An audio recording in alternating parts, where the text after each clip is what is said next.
நீங்கள் வந்து ஒரு ஃபினான்ஷியல் அட்வைசரை நாடி நீங்கள் பண்ணும்போது உங்களுக்கு நிறைய ஃபினான்ஷியல் மிஸ்டேக்ஸ் நீங்கள் அவாய்ட் பண்ண முடியும்.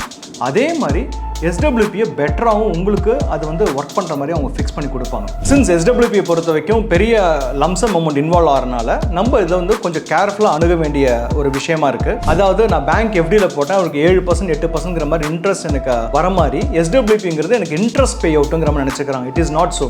எஸ்டபிள்யூபி பொறுத்த வரைக்கும் நம்மளோட கார்பஸ்லேருந்து வித்ட்ரா பண்ணுற அமௌண்ட்டை சிஸ்டமேட்டிக் வித்ட்ரால் பிளானுங்கிறது. அதே மாதிரி எஸ்டபிள்யூபியை பொறுத்த வரைக்கும் உங்களுக்கு எவ்வளோ அமௌண்ட் வேணுங்கிறது ஃபர்ஸ்ட் ஆஃப் ஆல் நீங்கள் பிளான் பண்ணிக்கணும். மார்க்கெட் எல்லாருக்கும் ஒரே மாதிரி தான் ரிட்டர்ன்ஸை கொடுக்குது. ஆனால் சில பேர் வந்து மார்க்கெட்டோட சப்போர்ட்டை எடுத்துக்கிட்டு பெரிய லெவலில் கார்பஸை க்ரியேட் பண்ணுறாங்க. சில பேர் மார்க்கெட் எனக்கு ஒர்க் அவுட் ஆகலை, எனக்கும் மார்க்கெட்டுக்கும் ராசி இல்லை அப்படின்னு சொல்லிட்டு they are staying away from market.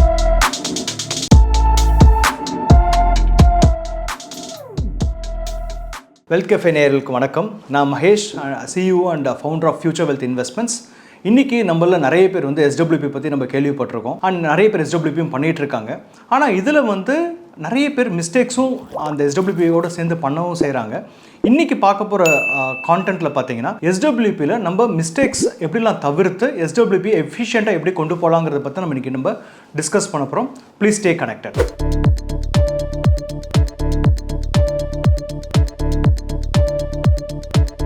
SWP பொறுத்த வரைக்கும் ஒரு பெரிய லம்சம் அமௌண்ட்டை நம்ம இன்வெஸ்ட்மெண்ட் பண்ணிவிட்டு அதுலேருந்து நம்ம வந்து மந்த்லி இன்கம்மை வித்ட்ரா பண்ணிகிட்ருக்கோம். சின்ஸ் இதில் வந்து ஒரு பெரிய லம்சம் வந்து நம்ம உள்ளே கொண்டு வரனால நாங்கள் யூஸ்வலாக சொல்கிறது தான் இது. நீங்கள் வந்து ஒரு ஃபினான்ஷியல் அட்வைசரை நாடி நீங்கள் பண்ணும்போது உங்களுக்கு நிறைய ஃபினான்ஷியல் மிஸ்டேக்ஸை நீங்கள் அவாய்ட் பண்ண முடியும். அதே மாதிரி எஸ்டபிள்யூபியை பெட்டராகவும் உங்களுக்கு அது வந்து ஒர்க் பண்ணுற மாதிரி அவங்க ஃபிக்ஸ் பண்ணி கொடுப்பாங்க. ஃபார் எக்ஸாம்பிள் சொல்லணும்னா நிறைய பேர் பண்ணுற இந்த மிஸ்டேக்ஸ் என்னென்னு பார்த்தீங்கன்னா, லாஸ்ட் ஒரு 2 இயர்ஸ் 3 இயர்ஸோட ஃபண்டோட பர்ஃபார்மன்ஸை பார்த்து அவங்க வந்து ஒன்றில் ஹை ரிஸ்க், அவங்களோட ரிஸ்க் அப்பிடைட்டுக்கு எகெயின்ஸ்டாக ஹை ரிஸ்க் ஃபண்ட்ஸ்குள்ளே போய் இன்வெஸ்ட்மெண்ட் பண்ணுவாங்க, ஆர் செக்டார் ஸ்பெசிஃபிக் ஃபண்ட்ஸில் போய் இன்வெஸ்ட்மெண்ட் பண்ணிவிடுவாங்க. அதே மாதிரி நிறைய பேர் அவங்களுக்கு எவ்வளோ அமௌண்ட்டு தேவைப்படும், ஃப்யூச்சரில் எவ்வளோ அமௌண்ட் அது வந்து இன்ஃப்ளேட்டட் காஸ்ட் எவ்வளோ ஆகும், அதுக்கு எவ்வளோ அமௌண்ட் தேவைப்படுங்கிற ஐடியாவே இல்லாமல் எஸ்டபிள்யூபி ஆஃப் பண்ணிவிடுவாங்க.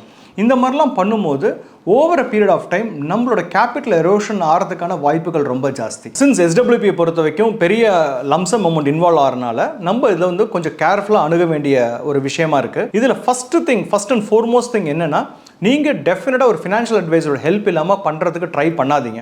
ஏன்னா அந்த மாதிரி பண்ணும்போது மோஸ்ட் லைக்லி உங்களுக்கு பேக் ஃபயர் ஆகிறதுக்கான சான்சஸ் ரொம்ப ஜாஸ்தி. ஏன் அப்படி சொல்கிறேன்னா, நம்மளுக்கு மார்க்கெட்டோட அண்டர்ஸ்டாண்டிங் பெருசாக இருக்காது. அப்படி இருக்கும்போது நம்ம வந்து ஹை ரிஸ்க் ப்ராடக்ட்டில் போய் நம்ம இன்வெஸ்ட்மெண்ட் பண்ணுறதுக்கான சான்சஸ் ரொம்ப ஜாஸ்தியாக இருக்கும்போது மார்க்கெட் ஃபாலோ ஆகும்போது எஸ்டபிள்யூபி மூலமாக யூனிட்ஸ் வித்ட்ரா ஆகிட்டே இருக்கும்.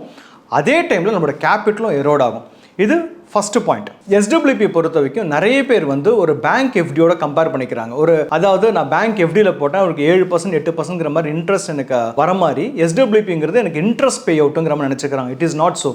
எஸ்டபிள்யூபி பொறுத்த வரைக்கும் நம்மளோட கார்பஸ்லேருந்து வித்ட்ரா பண்ணுற அமௌண்ட்டை சிஸ்டமேட்டிக் வித்ட்ரால் பிளானுங்கிறது. அதாவது நம்மளோட யூனிட்ஸை செல் பண்ணிவிட்டு நம்ம வந்து நம்மளோட ஏர்னிங்ஸை உள்ளே கொண்டு வரோம். இப்படி தான் வந்து எஸ்டபிள்யூபி ஒர்க் ஆகுது. இப்போது இந்த பாயிண்ட் நான் ஏன் மெயினாக சொல்கிறேன்னா, நிறைய பேர் 10%, 11%, 12%லாம் வந்து வித்ட்ராயெல்லாம் எடுத்துகிட்டு இருக்காங்க அவங்களோட டோட்டல் கார்பஸ்லேருந்து.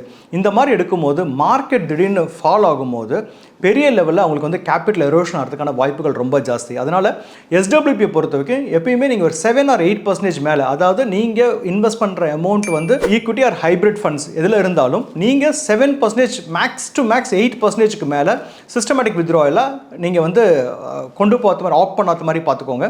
ஸோ தட் நம்மளுக்கு கேபிட்டல் எரோஷன் இருக்காது. நாளைக்கு மார்க்கெட் ஃபால் ஆனால் கூட பெரிய லெவலில் கேபிட்டல் எரோஷன் இருக்காது. அதே மாதிரி உங்களோட ரெகுலரிட்டி ஆஃப் இன்கமும் நம்மளுக்கு ஸ்டாப் ஆகாமல் வந்துகிட்டே இருக்கும். அதே மாதிரி எஸ்டபிள்யூபியை பொறுத்த வரைக்கும் உங்களுக்கு எவ்வளோ அமௌண்ட் வேணுங்கிறது ஃபர்ஸ்ட் ஆஃப் ஆல் நீங்கள் பிளான் பண்ணிக்கணும். எனக்கு வந்து மந்த்லி வித்ட்ராயல் வந்து ஒரு 10,000 rupees வேணும் அப்படின்னா நான் சொன்ன ஒரு 7-8% நீங்கள் ரெஸ்ட்ரிக்ட் பண்ணால் அப்ராக்சிமேட்லி ஒரு 18 to 20 lakhs கார்பஸ் நீங்கள் வச்சுக்கிற மாதிரி பார்த்துக்கோங்க. அதுலேருந்து நீங்கள் ஒரு 10,000 rupees மந்த்லி வித்ட்ராயல் எடுக்கும் போது பெரிய லெவலில் உங்களுக்கு இம்பாக்ட் ஆகாது. ப்ரோக்ரஸிவாக போக போக உங்களோட கார்பஸ் க்ரோ ஆக உங்களோட மந்த்லி இன்கம்மை நீங்கள் இன்க்ரிமெண்டல் பேசிஸில் கொண்டுகிட்டு போயிட்டே இருந்தீங்கன்னா பெரிய லெவலில் உங்களுக்கு பாதிப்பு இல்லாமல் இருக்கும். And coming to the tax, இதுலேயும் நிறைய பேர் வந்து மிஸ் பண்ணுற ஒரு விஷயம் என்னன்னு பார்த்தீங்கன்னா, எஸ்டபிள்யூபியில் வந்து டேக்ஸே இல்லைங்கிற மாதிரி நினச்சிக்கிறாங்க. It is not so. 1 இயர்க்குள்ளே நீங்கள் ஒரு ஈக்விட்டி பேஸ்ட் இன்ஸ்ட்ருமெண்ட்லேருந்து நீங்கள் எஸ்டபிள்யூபி எடுக்கிறீங்கன்னா we have to pay 15% short term capital gain tax. 1 இயர்க்கு மேலே வர இன்கம் என்ன இருந்தாலும் ஓவர் அண்ட் அபவ் 1 லேக்குக்கு மேலே வரும்போது we have to pay 10% tax.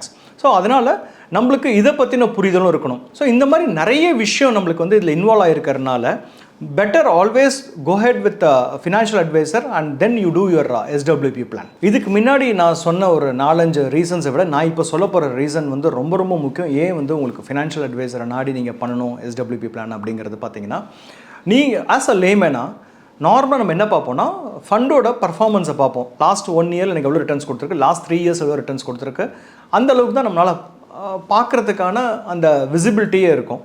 ஆனால் நீங்கள் அதை மட்டும் பார்த்தா போகாது இல்லையா? யார் அந்த ஃபண்டை நிர்வகிக்கிறாங்க, மேனேஜ் பண்ணுறது யார், அந்த ஃபண்ட் மேனேஜருக்கு என்ன எக்ஸ்பீரியன்ஸ் இருக்குது, என்னென்ன ஸ்டாக்ஸில் போய் இன்வெஸ்ட் ஆகிருக்கு, அது வந்து புல் ரன்னில் எப்படி பர்ஃபார்ம் பண்ணியிருக்கு, பியர் மார்க்கெட்டில் எப்படி பர்ஃபார்ம் பண்ணியிருக்கு, இந்த மாதிரி உங்களுக்கு டேட்டா பாயிண்ட்ஸ் நிறைய தேவை.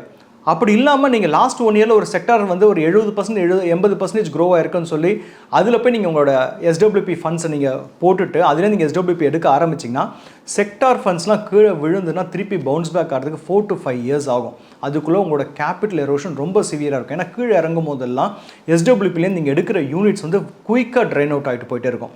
இது one of the main reason. Second, ரொம்ப ரொம்ப இம்பார்ட்டன்ட் பாயிண்ட், ஏன் நிறைய பேர் வந்து அவங்களோட ஃபினான்ஷியல் ஃப்ரீடமை ரீச் பண்ண முடியாத ரீசன் என்னென்னு பார்த்தீங்கன்னா, மார்க்கெட் எல்லாருக்கும் ஒரே மாதிரி தான் ரிட்டர்ன்ஸை கொடுக்குது. ஆனால் சில பேர் வந்து மார்க்கெட்டோட சப்போர்ட்டை எடுத்துக்கிட்டு பெரிய லெவலில் கார்பஸை க்ரியேட் பண்ணுறாங்க.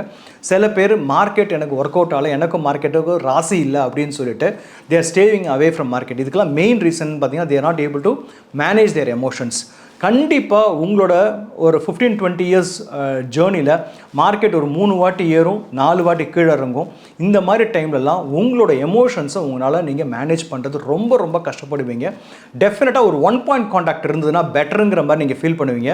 இந்த ரீசன்ஸ்லாம் நீங்கள் பார்த்துட்டு உங்களுக்கு இந்த ரீசன்ஸ்லாம் நீங்கள் பார்க்கும்போது டெஃபினட்டாக ஃபினான்ஷியல் அட்வைஸரோட சப்போர்ட்டோட நீங்கள் எடுத்து பண்ணும்போது you will create a humongous corpus. அது மட்டும் இல்லாமல் ஃபினான்ஷியலாக உங்களுக்கு எந்த விதமான ஒரு ஹிண்ட்ரன்ஸுமே இல்லாமல் உங்களுக்கு அந்த ரெகுலரிட்டி ஆஃப் இன்கமும் நடக்கும்.